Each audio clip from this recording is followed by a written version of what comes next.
Hello and welcome to this week's instalment for the Our Future, Our Voice NI campaign, leading the conversation for COP26. And this week, we have got a fantastic guest to come and speak to you all. We have Professor John Barry from Queen's University. He's also the co-chair of the Belfast Climate Change Commission and many other things. John, you're very welcome to this week's instalment of Our Future, Our Voice NI. Thanks, David. Delighted to be here. John, let's just start off with, obviously, the issues that are leading to why there is a COP26 conference. One of those things is the biodiversity crisis. And I just want to ask, what are your thoughts on that? And where are we in terms of how big is this crisis in Northern Ireland at the minute? Well, if we just start at the global scale, where I think we always must start, whether it's climate or indeed the biodiversity crisis. I mean, the UN's official body looking at biodiversity reckons that there's 1 million species under threat, in part because of land use changes and indeed climate change and so on. So it's a major crisis, not least in terms of pollinating insects, which is a major issue. Doesn't sound very, very, very big, but the decline in the species of bees and so on, which are essential pollinators for our food system. Here in Northern Ireland, we're actually also experiencing a biodiversity crisis in terms of the decline of many native species of flora and fauna. Now, that's a very complex issue. It's got to do with changes in agriculture in terms of particularly a fossil fuel chemical agricultural system. But essentially, as most people listening to this podcast would know, the ecological diversity complements are the essential life-sustaining features of our ecosystem. It's what enables us to have breathable air, soils that can function. If we didn't have all those critters in our soils improving its fertility, we would quickly find out that we're not able to grow food at the rate we can, and that's part of the issue. So the biodiversity crisis is both above ground, below the ground, and indeed, of course, in our oceans, which is a whole other shit show just in terms of the plastic pollution that we now see in many of our ocean and marine environments.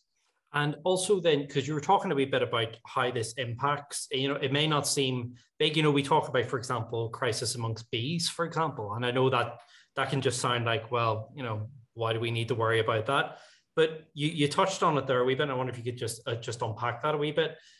Obviously there's an ecosystem out there and these things are all interlinked. So could you unpack that just a wee bit about why we need the care and why, if you think this is small, this is going to lead to a bigger problem? I mean, it probably was with a bit of hyperbole, but Albert Einstein is on record as saying that if the bees go extinct, human beings have about 4 to 5 years. There is an issue that the bees in particular are major pollinators. It's a multi-million business, for example, in America, where there are actually bee colonies brought around in fruit-growing states and so on. We haven't come up with an artificial way to supplement that free labor, if you like, that the bees give us. I mean, these are free gifts of nature. Imagine us having to pollinate by hand, our crops, or to clean our air or waters. That's the issue in terms of these free gifts of nature, which we are so casually destroying. So the decline in insect populations is very significant, not just for pollination purposes in terms of food production, in terms of a healthy ecosystem, but many of these pollinating insects are keystone species. They're kind of like the canary in the coal mine. They're indicators that when we start to see the decline in certain aspects of the natural world, there are alarm bells going off in terms of what's really going on in our larger ecosystem. So we should be concerned with any loss of species, obviously, but particularly then for critical ecosystems upon which human civilization depends. Most importantly is air, water, and food. Mm-hmm. And obviously, yeah, because we're talking about where we get our food from. Obviously, we can quite often see agriculture, for example, as off to the side, and that quite often the environment and agriculture are often pitted as being in competition with each other rather than complementing each other. And I know this is something that you're very passionate about. I know you've written about it. I just wonder, could you just talk a wee bit about, in terms of the biodiversity crisis, about how the environment and agriculture go hand in hand, that they're not actually direct competitors? I mean, the reality is that our farming communities and our farmers are stewards of the land. They are responding to market and government incentives, which is why we have this very unsustainable agricultural system at the moment. It's not as if somehow farmers wake up every morning and say, right, how can I wreck the planet and pollute the earth that I'm getting food and rearing cattle and so on from. They recognize that, having the corn crake is a good sign of a healthy farm. They want to have more hedgerows and to reintroduce more native species. There's money now to be made for them in, agroecological and agri-farm, environmentally friendly forms of farming, including the re-wetting of bogs, which is a fantastic initiative that, again, the island of Ireland can actually play a very big role, because when you re-wet bogs, you are sequestering carbon. It captures carbon, which we're going to have to do as part of climate adaptation and so on. So I see a lot of really potentially positive innovations, new developments in farming, but we will have to start challenging this productivist, efficiency-based, chemicalized form of farming, which we've had really since the Second World War, partly based out of experiences of the war and food insecurity. But we really do have to have a just transition in farming. That's a common term that's used in the climate debate, the just transition. It's largely reserved often for coal workers or North Sea oil and gas workers or car manufacturers or car mechanics working on petrol or diesel cars.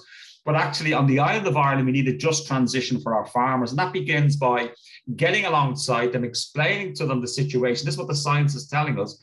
And then try to come up with solutions whereby they can have decent livelihoods that doesn't cost the earth. That's not going to, encourage, ever more ecocidal, non-sustainable forms of food growing. Yeah, and also, you were talking a wee bit about capturing carbon. Air pollution, of course, is something that is incredibly important, and something that we need to be more clever on. I mean, are you enthused by some of the kind of the new approaches that are being taken? I mean, you were just mentioning some of them there. I mean, there are some exciting things going on out there about that. I mean, what would be your views about how we're tackling air pollution in the context of COP26? That's an excellent question and issue to raise, David. It's kind of to bring climate breakdown and all these issues home. It's about what's happening in the local air quality, particularly in our built-up urban conurbations and cities. And once again, to zoom out at a global level, I mean, I came across a report from Harvard last year, which absolutely shocked me, which demonstrates that, I think the year was 2018. We can find out afterwards exactly, but I think it was 2018. A fifth of all deaths in the world were due to fossil fuel use in terms of largely air pollution. Now, largely in the global south, although there was a map that was produced as part of this report, and you could see in America and parts of Europe, and indeed parts of Britain, of built up areas, using fossil fuels. This causes multiple forms of health negative inducing impacts in terms of particles and so on. It's also got to do with, things like burning wet wood, for example, as well. So it's not just fossil fuels, but they were the large part of it. And I was amazed at, why isn't this front page news? That a fifth of all human deaths, certainly in 2018, there's no reason why to think it's any different now, is it directly attributable to us burning fossil fuels. And that's one of the advantages, if you like, of moving to a low carbon economy. As we move away from the burning of coal, oil and gas to heat our homes, that improves air quality, but particularly in transportation. I mean, most of the air quality problems we have in our cities has to do with the internal combustion engine, and that is not part of a sustainable future. We certainly should be trying to move away from people's reliance on cars, including EVs, electric vehicles. I don't think they're the silver bullet or necessarily the solution. But certainly, seeing air pollution reduction is another co-benefit of a low carbon economy. It would help, for example, with my climate change commission hat on, that if in the city of Belfast we were to retrofit people's homes, so they're not burning as much, even if it's gas or coal or oil, that would improve their air quality, give them more money in their pocket, provide jobs and so on. So I think air pollution, which impacts on an awful lot of people in terms of their mental health, particularly in working class communities, which often are not the ones that have cars, but their areas are used as rabbit runs by people with cars. And I think we have to change all of that. So it's not just about moving away to a different energy system in terms of transportation, but it's also about redesigning our cities. And indeed, the pandemic, just to finish, has raised lots of interesting possibilities of maybe more working from home for those who can. But of course, even working from home is not absent of an energy impact. I mean, if you were to look at the enormous use of electricity and water of data centers across this island, that's a whole other issue. So I'm under no illusion that neither our electric cars or simply moving online are not simple solutions, but they're definitely going to be part of the mix. Because after all, the cheapest and cleanest energy is the energy you don't use. And the cheapest and cleanest transportation is the mile that you don't have to travel on and so on. So I do think these are the issues we need to get our heads around. Yeah, tackling air pollution, definitely. I mean, better for health and better for other outcomes too. Just in terms of the COP26 conference, obviously it's being held in Glasgow, not too far away. What are you hoping to see from it? Because of course, remember Copenhagen in 2009, which was seen as a damn squid. Then they kind of picked up the ball again in Paris in 2015. What are we hoping to see what are you hoping to see from this conference? Well, what I'm hoping to see is not what's going to happen. Feck all is going to happen at COP26. And I absolutely hope, David, I'm proved wrong. It's a piece of theatre. It's a piece of optics. Being presided over by a UK government that's opening up new coal mines. Alok Sharma, who's the minister in charge of COP26, is in favour of issuing offshore licenses for oil and gas exploration. We don't see any leadership on the necessary issues that we need to see, for example, on climate finance. Where is the money going to come from, particularly to help those countries in the global south who are largely reliant, like China and India in particular, on coal-fired electricity because they need to bring their folk and communities out of poverty, and who can blame them?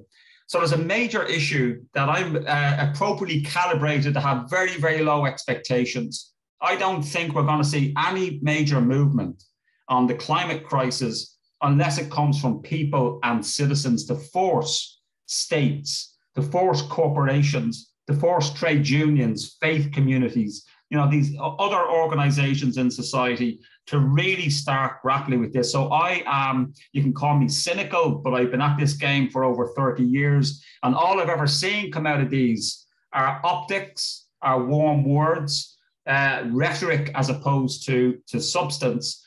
We may get some, commitments which go towards maybe some more climate finance, but is it enough?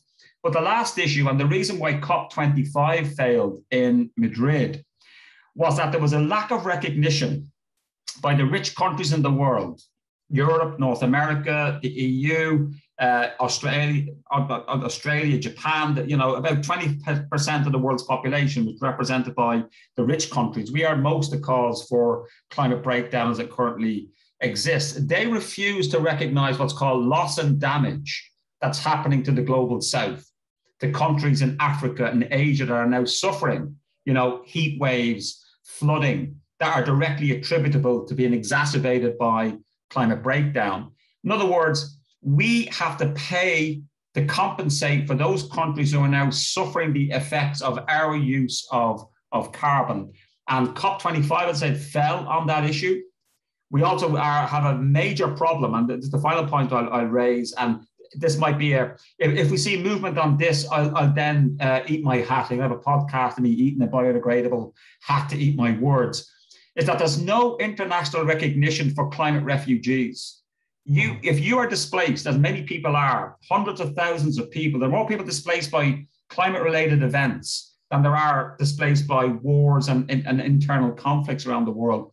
But you can't rock up to George Best Airport and say, how you doing? I'm from a country displaced by climate change, grant me refugee status. There is no protection in law for that. And that's something the global south has been pushing. And I think the issue of climate justice demands that there is an international recognition to either extend the 1950s, protocols around the Geneva and other conventions for refugee status, or a separate protocol is developed. But of course, you can see why the rich countries, once again, don't want to do that, because that would be an acceptance of culpability, but also they're afraid of opening up the floodgates for more refugees coming. But I do think that is an issue that the Global South is quite right to push back in terms of where's the money for global finance on this issue, where's the protections for climate refugees, and then where are we going to get, the help that is needed globally in terms of this dealing with this global issue.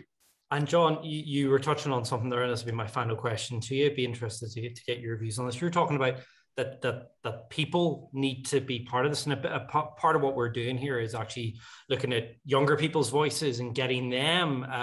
We've seen great climate action leadership from younger people just before the pandemic with the climate strikes as well. What would be your message to? I mean, you were a young radical. You're now an older radical, probably now today. But what would your message be to some of those people? Someone who's maybe in your university class now, or maybe you're in secondary school. What will be your message about climate change and why they need to take it seriously, and what they can potentially do about that? Well, essentially, the planetary crisis, the climate and ecological crisis, is the issue. It's not just a separate issue alongside transport, dealing with the conflict of the past here in the north and so on. This is the issue within which everything else has to relate, because we're talking about the biophysical conditions that sustain life, or particularly human life on this planet. The trajectory we're going down is not a very happy place. And if you read the science of that, aren't shit scared about some of the projections, you're not reading the science correctly. So I think as a young person is to recognize that there are multiple solutions, not all of which of them are technological. There's far too much faith. And watch for this at COP26. There'll be lots of talk of geoengineering, carbon capture and sequestration, lots of technological innovations. And listen, I'm not a Luddite. Look, we're using, Zoom to do this. But most of the technologies we need are already here and now. Most of the changes we need can be done through politics, and that's what I would be encouraging young people. There is no non-political way out of this. I would also say there's no non-capitalist way out of this. Part of the problem here is that it's not just carbon. That's not the root cause of the problem. Saying, why are we burning carbon? It's because, particularly since the Second World War, we've had an economic system based upon expansion, based upon capital flowing around the world. Capital can move quicker and easier than labor, based upon an unsustainable economic growth model, most of which the benefits of growth don't go to the majority in society. It's accrued by a small elite.